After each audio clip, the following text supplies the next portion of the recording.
បាទជំរាបសួរពុកម៉ែបងប្អូនទាំងអស់គ្នានៅក្នុងសង្គម YouTube បាទថ្ងៃនេះខ្ញុំមានវត្ថុស័ក្តិសិទ្ធិណាសាងជាខ្សែដៃបាទຂະຫນາດ16លីដើម្បីផុសចែកជាវដល់បងប្អូនស្រឡាញ់នៅអង្កាំខ្សែដៃបាទជាវត្ថុស័ក្តិសិទ្ធិបាទអង្កាំនេះសាងពីបាទឈើខ្លាយជាថ្មគេហៅឈើខ្មៅអាថានបាតសមុទ្របាទណាខ្លាយជាថ្មបាទគេថាដុំផូស៊ីលឈើខ្មៅអាថានបាតសមុទ្រខ្លាយជាថ្មបាទនេះសាច់យើងអញ្ចឹង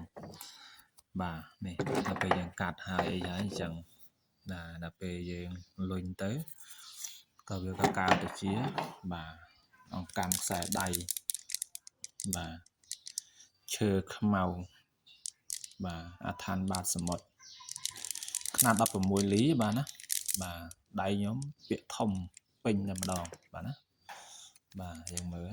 បាទមុំដៃយើងមើលធំចាស់ចាស់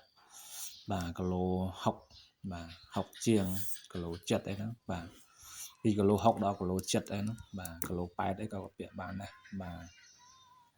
នៅប្រុសបាទពីដៃនេះជារបស់កម្របាទពីខ្សែនេះសាងពីក្លឹមវ៉ាក្លូតបាទណាក្លឹមវ៉ាក្លូតបាទនេះຂະຫນາດ16លីធំប៉ុន្តែជាងគាត់ធ្វើបែបបដោយសាច់ឈើបាទបដោយសាច់ឈើបាទបាទនេះ16 14បាទ9 14បាទជារបស់សុតរបស់សៀនណាបាទក្លឹមវ៉ាក្លូតបាទយើងបកកែខាងអីខាងស្វិតខាងកងកផាន់ខាងការពារនៅក្របសេវថាររបស់ណាដែលស្វិតដែលពូកែដោយក្លឹមវ៉ាក្លូតគឺមិនមានឡើយបាទទី1ខាងស្វិតខាងកងកផាន់ទី2ខាងការពារអំពើអំពន់ទី3ខាងមហាអំណាចទី4បាទរឿងរ៉ាវនោះក៏របូតក្លូតទៅបាទទៅវារសាត់ចេញពីយើងអញ្ចឹងណាបាទហើយក៏អាចពុសាបនៅពឹសដើរព្រៃដើរអីហ្នឹងក៏ការពារនៅអាសេរពឹសដែរបាទណាអង្កាំវើក្លូត2ខ្សែអាចចែកជាវបានបាទហើយ2ខ្សែនេះបាទណាបាទបាទជាប្រភេទសាច់បាទជាប្រភេទសាច់ថ្មបាញ់ឌុកបាទឬក៏ថ្មខៀវប៉ុន្តែសាច់វាមានតាមបាទប្រភេទរបស់វាទៅបាទមានសាច់ជាប់សារាយសាច់ខៀវសុតបាទសាច់អញ្ចឹងទៅបាទណាប៉ុន្តែជារបស់ថ្មសុតណាបាទអានេះគេហៅថាថ្មត្បូងអាហ្គេតបាទបាទរបស់ពិតរបស់សុតបើសិនមួយស្នាមចោះណាមិនទាន់បាត់ស្នាមចោះហងបាទយើងមើលបាទយើងមើលរបស់ពិតនេះយើងមើលស្នាមចោះបាទរបស់ថ្មីទៅធ្វើហើយណាបាទនេះមិនទាន់នឹងអស់កតិចផងបាទជារបស់ស្លចាក់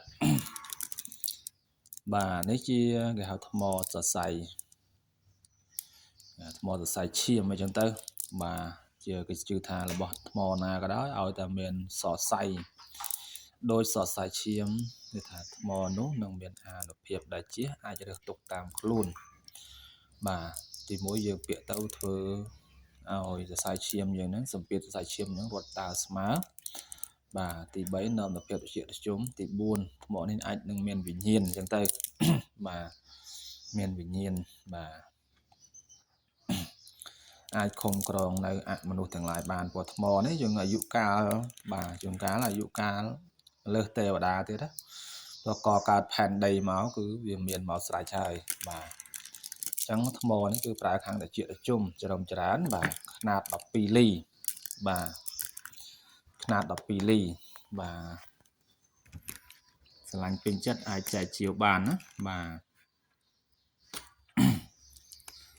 បាទមានប៉ុណ្ណឹងបងប្អូនណាស្រឡាញ់ពេញចិត្តអាចចែកជាវបានតាមលេខ Telegram របស់ខ្ញុំ088 24 79 826បាទសូមគោរពសូមជម្រាបលាបងប្អូនទាំងអស់គ្នាបាទ